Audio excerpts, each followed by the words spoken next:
அருகே பாரளை எஸ்டேட்டில் தொழிலாளர்களை தாக்க வந்த கரடி குடை இருந்ததால் உயிர் தப்பிய தொழிலாளர்கள் பரபரப்பு வீடியோ.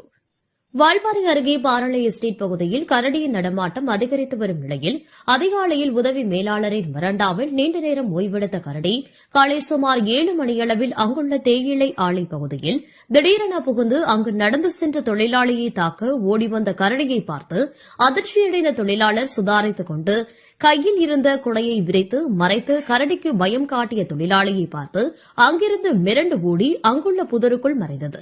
இதனால் அதிர்ஷ்டவசமாக தொழிலாளி உயிர் தப்பியுள்ளார். இக்காட்சி அப்பகுதியில் உள்ள கண்காணிப்பு கேமராவில் பதிவாகியுள்ள நிலையில் தற்போது சமூக வலைதளங்களில் வைரலாகி வருகிறது. மேலும் தொழிலாளர்களை அச்சுறுத்தி வரும் கரடியை பிடிக்க வனத்துறையினர் உரிய நடவடிக்கை எடுக்க வேண்டும் என அப்பகுதி தொழிலாளர்கள் கோரிக்கை விடுத்துள்ளனா்.